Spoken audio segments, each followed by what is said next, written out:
Good morning. Good morning sir. Good morning. चलिए start करते हैं। गुड तो मॉर्निंग मैंने सर। आप लोगों को क्या स्टार्ट करा दिया था? रिकरेंस इक्वेशंस है ना। हेलो।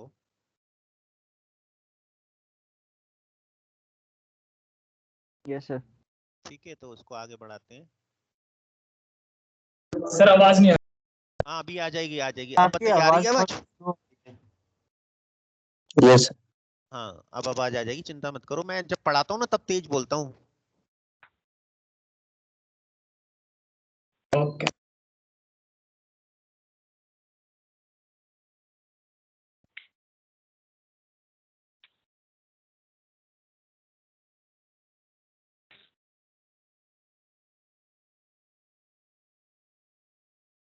यूनिट कर देंगे।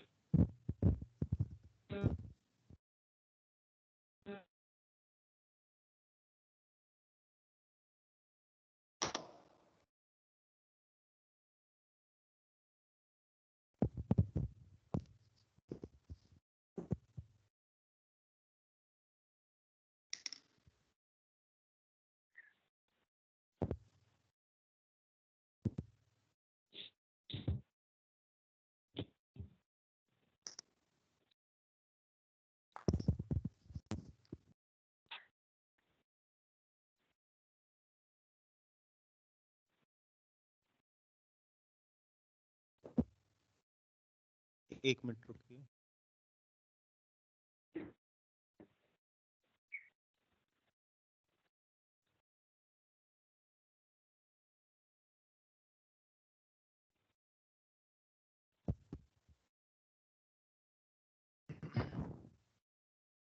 तो मैंने रिकरेंस रिलेशन या रिकरेंस इक्वेशंस मैं आपको डेफिनेशन बताई दी थी, और आपको पहले से ही पता है कि हम डिफरेंस इक्वेशंस को जेट ट्रांसफॉर्म की हेल्प से भी सॉल्व कर सकते हैं। लेकिन यहाँ पर हमें जेट ट्रांसफॉर्म की बजाय जो इसका जनरल मेथड्स है उससे सॉल्व करना है। तो पहले मैं इक्वेशंस को डिफाइन करता हूँ। डेफिनेशन तो डिफाइन हो गई, अब इक्वेशन डिफाइन होगी। तो मुझे आप लोगों को linear homogeneous recurrence relation with constant coefficient ये डिफाइन करनी है। समझ में सुनाई दे रहा है सबको? यस। चलिए, तो हेडिंग डालते हैं लीनियर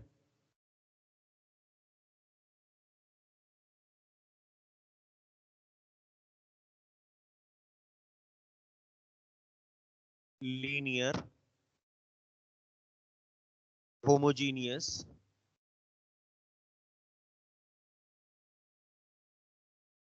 रिकरेंस रिलेशन। अब रिलेशन बोले या रिकरेंस इक्वेशन बोले, एक ही मतलब है, एक ही बात है।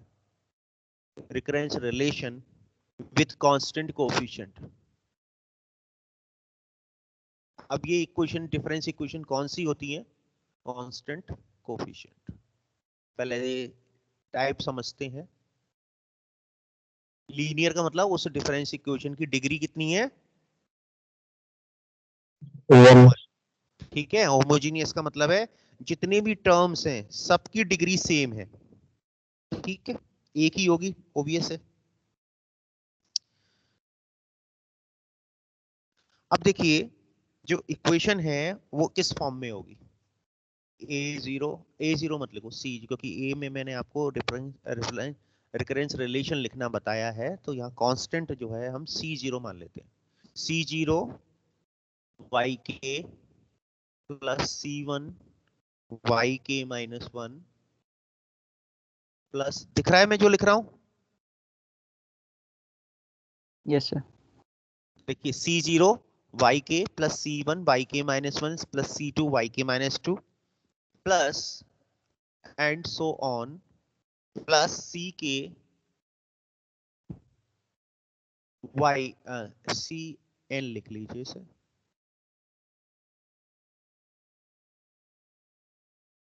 सी N Y K minus N equal to 0। Right hand side देखिए ये इक्वेशन जो मैंने लिखी, Yes, sir. The type of recurrence equation, अब नीचे देखिए C0 yk plus C1 yk minus 1 plus C2 yk minus 2 up to and so on Cn yk minus n is equal to 0। तो right hand side में 0 दिखाई दे रहा है,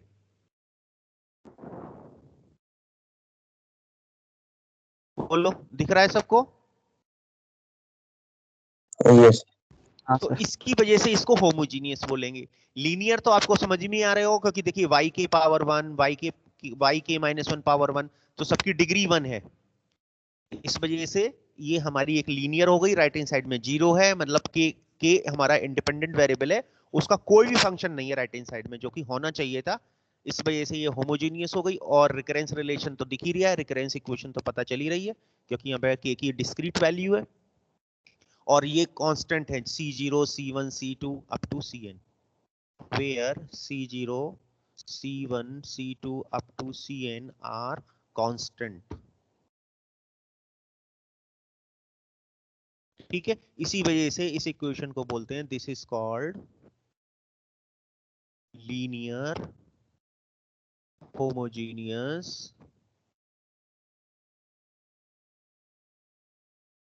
recurrence equation. Recurrence को हम डिफरेंस भी कह सकते हैं, डिफरेंस इक्वेशन भी, ये तो आपको पता ही है। Equation with constant coefficient, with constant coefficients.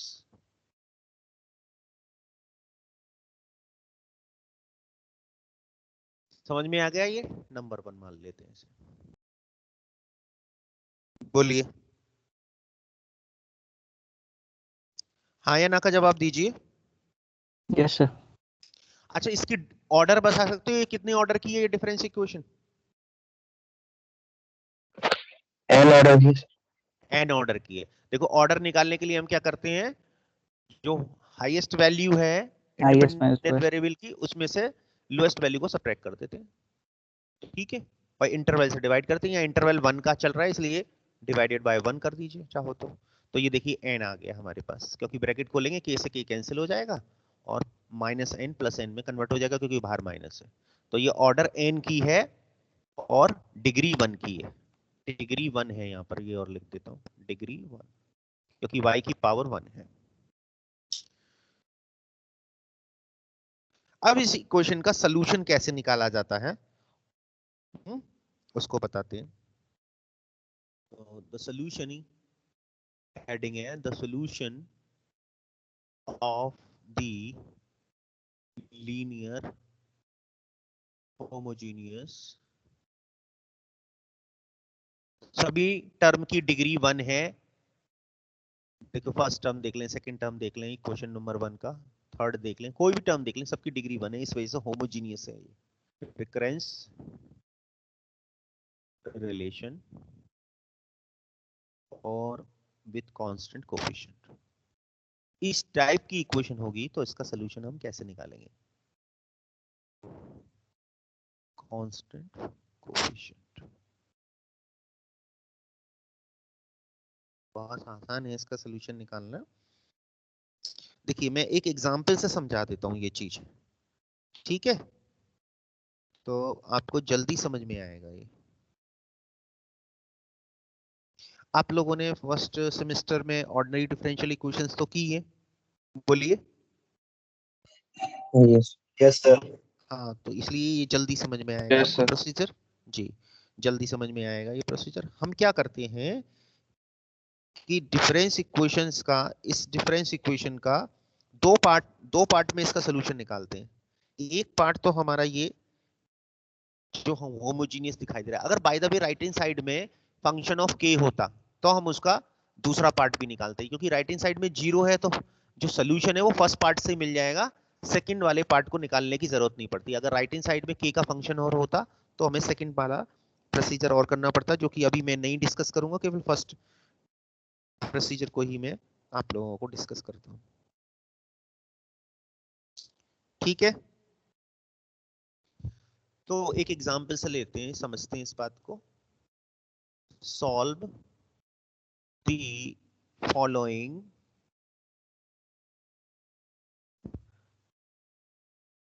Difference equation, difference या रिकरेंस एक ही बात है, इक्वेशन। मान लेते हैं हमारे पास इक्वेशन है ए आर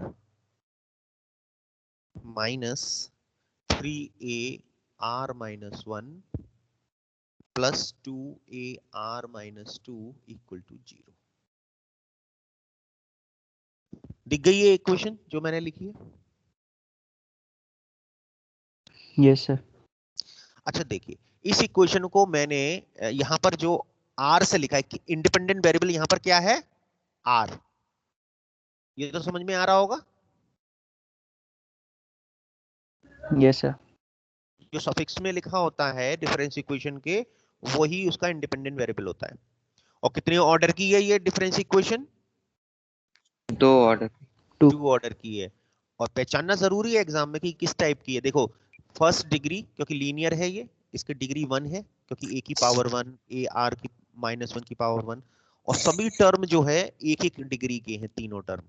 तो ये लीनियर तो हो ही गया, होमोजीनियस भी हो गया, राइट हैंड साइड में 0 है, और रिकरेंस इक्वेशन तो दिख ही रही है, और उसने कह भी दिया ऊपर क्वेश्चन में रिकरेंस इक्वेशन। तो इसका सोल्यूशन हमें निकालना है अब। ठीक, हेलो। Yes. अच्छा, तो लेट कर लेते हैं इसका सोल्यूशन। अब मैं फुल प्रोसीजर बता रहा हूं इससे, है ना, बाद में इसको, इसका जब एक बार समझ में आ जाएगा, इसको नंबर 1 मान लेते हैं, तो इसका शॉर्टकट बता दूंगा मैं आपको। इस इक्वेशन का सोल्यूशन एज्यूम कर रहे थे, the solution let the solution of first be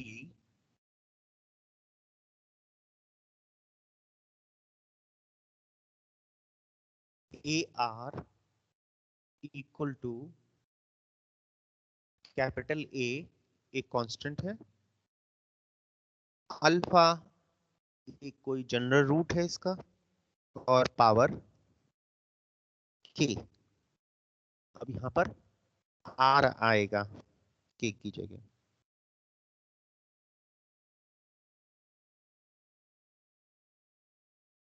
एक मिनट रुकिए।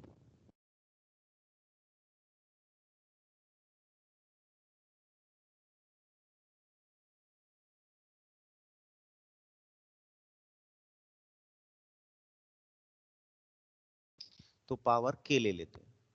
ठीक है, दिख गया सबको? Yes, sir. चलिए, तो अब ये इसका सोल्यूशन हमने एज्यूम कर लिया है, तो ये क्या करेगा, दी गई इक्वेशन को सेटिस्फाई करेगा। क्योंकि मैं फुल प्रोसीजर बता रहा हूं, तो इसलिए इसको हम रख देंगे उसमें सोल्यूशन में। एक मिनट इरेज कर लूं मैं इसे ऊपर। नोट कर लिया सबने ऊपर का पार्ट?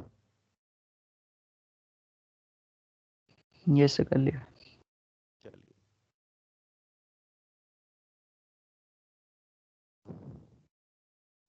तो देखिए ए आर की जगह क्या आ जाएगा, ए अल्फा पावर के माइनस 3,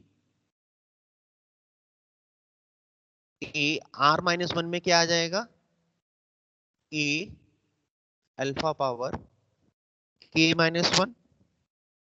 सॉरी, के की जगह आप ऐसा कर लो, आर ही लिख लो, क्योंकि यहां पर मैंने आर माना है, तो के की जगह आर ही लिख लो आप। आ रही है बस समझ में? Yes sir. नहीं तो ये बड़ा कंफ्यूजन क्रिएट कर देगा। ए अल्फा पावर आर, तो यहां पर ए फर्स्ट टर्म में क्या आ जाएगा, ए आर की जगह ए अल्फा पावर आर, सेकंड वाले में 3a, A R minus are की जगह आर माइनस 1 रिप्लेस कर दो, तो A alpha power R minus 1 plus 2 capital A alpha power R minus 2 equal to 0। दिख गया सबको? Yes. यस। अब देखिए, इसमें से हम जो मैक्सिमम कॉमन है वो a अल्फा पावर r ले सकते हैं बाहर, कॉमन ले लिया मैंने, तो अंदर क्या रहेगा 1 सर आर कैसे लेंगे sir? R r minus power -2 sorry, a alpha power r-2 maximum common ले सकते हैं, तो अंदर क्या रहेगा alpha square -3 alpha +2 equal to 0। ध्यान से देखिए, यस सबको दिख गया, समझ में आ गया? ये बहुत आसान चीज है। अगर मैं इसमें से मैक्सिमम कॉमन ले लेता हूं तो मैक्सिमम कॉमन हमें सबसे लोएस्ट डिग्री का टर्म मिलेगा जिसकी पावर सबसे कम है अल्फा पावर r-2, और a तो तीनों में दिख ही रहा है कॉमन है, तो अंदर क्या रह गया a अल्फा पावर r, जबकि लिया है अल्फा पावर r-2 तो अल्फा पावर 2 रह गया। सेकंड टर्म में अल्फा पावर r-1, तो एक अल्फा बचेगा 3 alpha +2 equal to 0। Indices law से कर दिया ये, बोलिए सबको समझ में आ यस गया? सर बाकी लोग भी बताइए, यस सर अभिनव sir. Yadav, Yes, sir. Yes, ठीक sir. है। Yes, sir. Yes, sir. अब यहाँ पर देखिए प्रोडक्ट जो है वो 0 के बराबर है, a into alpha power r-2 bracket के अंदर alpha square -3 alpha +2 equal to 0। इसका मतलब है कम से कम एक वैल्यू या तो a 0 होगा, या अल्फा पावर n-2 0 होगा, या अल्फा स्क्वायर -3 अल्फा +2 0 होगा। अगर मैं कैपिटल A 0 ले लूं तो सोल्यूशन तो मैंने ये माना है जो मैंने अभी सर्कल बनाया नीचे, तो कैपिटल ए तो 0 हो नहीं सकता, क्योंकि अगर कैपिटल ए 0 होगा तो सोल्यूशन 0 हो जाएगा, जबकि हमें नॉन जीरो सोल्यूशन चाहिए। सोल्यूशन का मतलब नॉन जीरो वैल्यू चाहिए। अल्फा पावर आर भी 0, अल्फा पावर r-2 भी 0 नहीं हो सकता, क्योंकि यहां से फिर रूट जो है 0 निकलने लगेंगे। तो इसका मतलब है जो थर्ड ब्रैकेट है वही 0 होगा, उसी को ही 0 होना पड़ेगा, तभी ये इक्वेशन सेटिस्फाई होगी। दिखा Yes, sir. Yes, sir. है ना? अब इस इक्वेशन के रूट निकाल लीजिए। अब आपको दिख रही है क्वाड्रेटिक इक्वेशन है, Sir, 1 or 2. हाँ 2 के फैक्टर करनी है, ऐड करने पर 3 आए, ये तो आपको प्रोसीजर मालूम ही होगा, फैक्टर मेथड, या सीधा 4 भी 1 or लगा 2. सकते हैं। तो 2 के फैक्टर करनी है पर करिए कि ऐड करने पर, ये जो साइन दिखा रहा हूं मैं नीचे, ये ऐड करने पर 3 आए, तो 2 बन जा 2, 3 अल्फा के फैक्टर कर लिए 2 बन जा 2, तो 2 अल्फा माइनस अल्फा +2 पेयरिंग कर लीजिए। तो पहले वाले पेयर में से अल्फा कॉमन, तो ब्रैकेट में रह गया अल्फा -2, दूसरे वाले ब्रैकेट में से -1 कॉमन, ये भी अल्फा -2 इक्वल टू 0। ये दिख गया सबको? Yes, sir. अल्फा -2 दोनों में Yes, से sir. Common, Yes, sir. अंदर ब्रैकेट में बचा सेकंड ब्रैकेट में अल्फा -1। बोलिए, दिखा? यस अब देखिए या तो अल्फा -2 0 होगा या अल्फा -1 0 होगा, तभी प्रोडक्ट 0 बना होगा, या दोनों भी 0 हो सकते हैं, इसलिए दोनों ही कंसिडरेबल हैं। तो अल्फा -2 इक्वल टू 0 हुआ तो अल्फा की वैल्यू 2 हो गई, और यदि alpha -1 0 equal to 0, alpha -1 equal to 0 हुआ तो अल्फा की वैल्यू 1 हो गई, और दोनों ही कंसिडरेबल वैल्यू है, अल्फा इक्वल टू 2 और अल्फा इक्वल टू 1, क्योंकि दोनों भी 0 हो सकते हैं, तो अभी प्रोडक्ट 0 बन जाएगा, क्योंकि राइट हैंड साइड में 0 आ रहा है। क्लियर?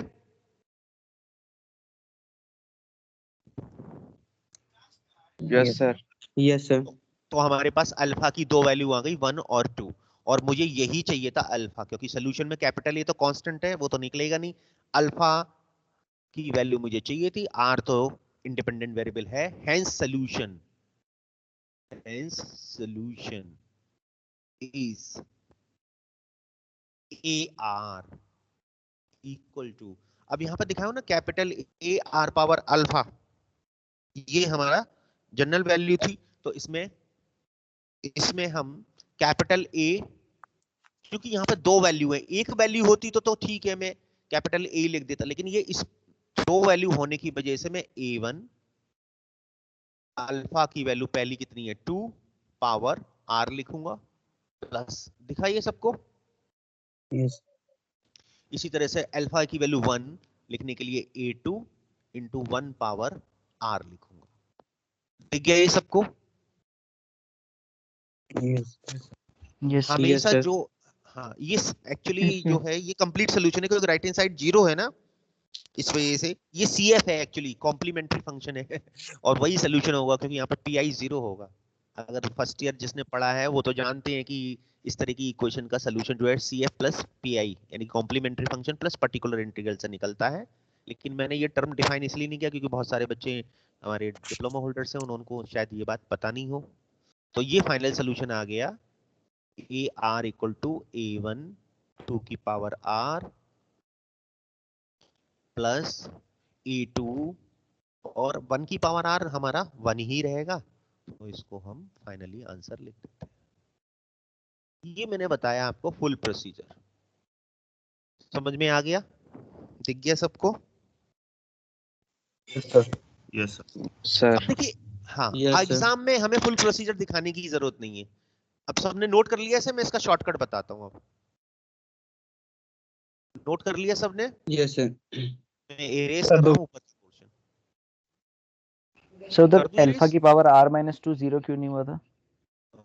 अल्फा की पावर Yes. r-2 इसलिए अगर अल्फा की पावर r-2 जीरो हो जाता तो अल्फा इक्वल टू जीरो नहीं निकलता, तो अल्फा जो है रूट है और रूट ही जीरो निकल रहा है, तो सोल्यूशन क्या आता? कुछ नहीं, जीरो सोल्यूशन आता। इस वजह से अल्फा पावर r-2 भी जीरो नहीं होगा, कैपिटल A भी जीरो नहीं होगा, केवल थर्ड ब्रैकेट ही जीरो हो सकता है जो हमें नॉन जीरो सोल्यूशन देगा। ऐसे सोल्यूशन को जिसमें सारे सोल्यूशन जीरो निकल कर आते हैं ट्राइवियल सोल्यूशन कहते हैं। आपने वर्ड सुना हो ट्राइवियल, सुना है कभी? Yes, sir. हाँ, और हमें चाहिए होता है नॉन ट्राइवियल सोल्यूशन। ये नॉन ट्राइवियल सोल्यूशन आया है r equal to 1 and r equal to 2। ठीक है, जब भी हमें इक्वेशन का सोल्यूशन निकालना होता है तो नॉन ट्राइवियल सोल्यूशन निकालते हैं हम।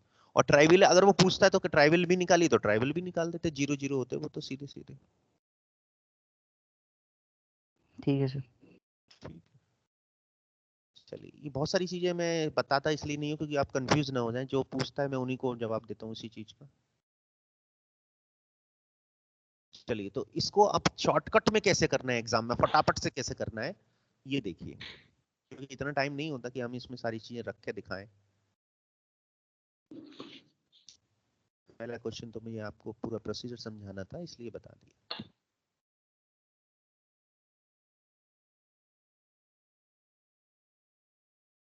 देखिए टाइम कितना बचा जा रहा है, देखिए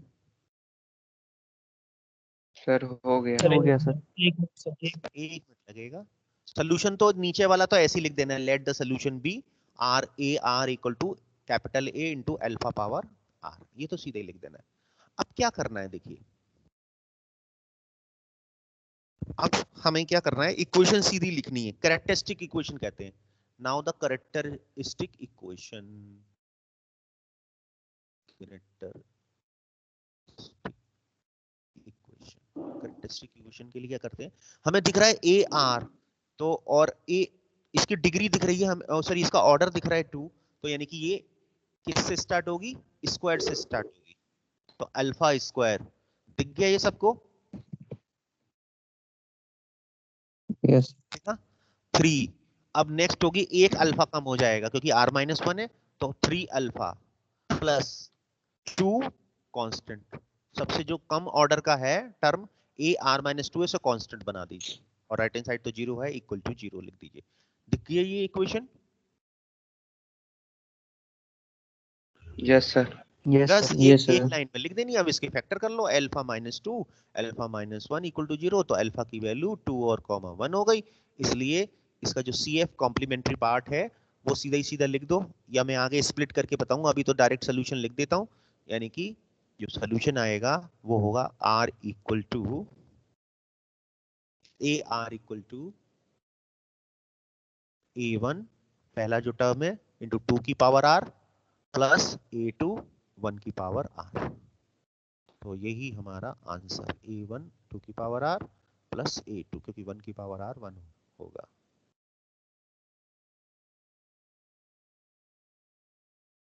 समझ में आ गया? Yes, sir. अब ये रूट हमारे देखिए दोनों रियल और डिस्टिंक्ट थे, तो हमने इस तरीके से लिखा। अगर हमारे दोनों रूट रिपीटेड होते तो आपको अगर फर्स्ट ईयर के याद हो तो रिपीटेड केस में कैसे सोल्यूशन लिखा जाता है, कॉम्प्लेक्स रूट भी आ सकते हैं तो कैसे सोल्यूशन लिखा जाता है, ये मैं कल लिखूंगा, लेकिन आप रियल वाले केस तो कर सकते हो सॉल्व। ठीक है, तो कुछ क्वेश्चन ठीक है। ट्राई करके देखना बुक से। नोट कर लिया सबने? Yes sir. Yes sir. हटा रहा हूँ इसे ना।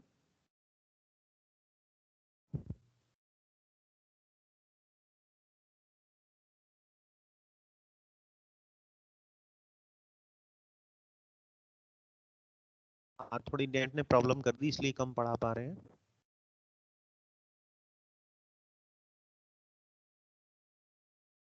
Mayank Kumar, yes sir. ये कभी कभी आते हो क्लास में, क्या चक्कर है? सर एक हफ्ते से सर गांव में था, मैंने अभिलाषा मैम को बता दिया था कि मैं एक हफ्ते बाद ही अब क्लास ज्वाइन करता हूँ। वहाँ पे नेटवर्क सर प्रॉब्लम रहती है, अब कंटिन्यू रहूँगा। और किसी को कुछ कहना है? Thank you. No sir. आज तो संस्कार भी सुन दिखाई दे रहा है। स्वामी संस्कार,